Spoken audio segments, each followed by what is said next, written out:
नमस्कार दोस्तों, मैं आशा करती हूँ कि आप सब ठीक होंगे।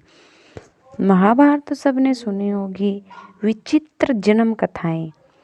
धृतराष्ट्र, पांडु और विदुर, द्रौपदी, धृष्टद्युम्न, कृपाचार्य, ऋषि कृपि, द्रोणाचार्य के अलावा कौरवों, पांडव, कर्ण की जन्म कथा विचित्र ही कही जाएगी।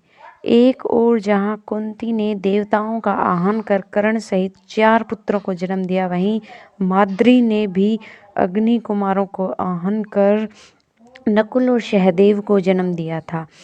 दूसरी ओर गांधारी के 99 पुत्रों की जन्म कथाएं भी रोचक है। उन्होंने एक कुंभ में जन्म लेना पड़ा, जो बाद में कौरव कहलाए। विचित्र विनय की 2 पत्नियां थी, अंबिका और अंबालिका थी। दोनों को कोई पुत्र नहीं हो रहा था। तब सत्यवती के पुत्र व्यास माता की आज्ञा मानकर बोले, माता आप उन दोनों रानियों से कह दीजिए कि मेरे सामने से निवस्त्र होकर गुजरे, जिनसे कि उनकी गर्भ धारण होगा। सबसे पहले बड़ी रानी अंबिका और फिर छोटी रानी अंबालिका गई, पर अंबिका ने उनके तेज से डरकर अपने नेत्र बंद कर लिए, जबकि अंबालिका वेदव्यास को देखकर भय से पीली पड़ गई।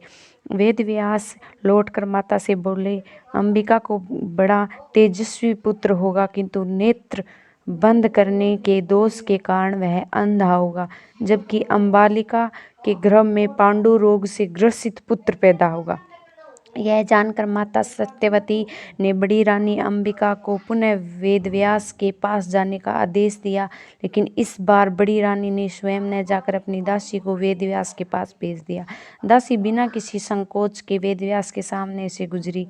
इस बाद वेदव्यास ने माता सत्यवती से आकर कहा, माते, इस दासी के गर्भ में वेद वेदांत में पारंगत अत्यंत नीतिवान पुत्र उत्पन्न होगा। लेकिन इतना कहकर वेदव्यास तपस्या करने चले गए। और अब आप सोचिए, इन्हीं 2 पुत्रों में से शेष एक धृतराष्ट्र के यहाँ जब कोई पुत्र नहीं हुआ तो वेदव्यास की कृपा से ही 99 पुत्र और 1 पुत्री का जन्म हुआ था, क्योंकि जीवित अंध अश्वत्थामा महाभारत के युद्ध में। धन्यवाद।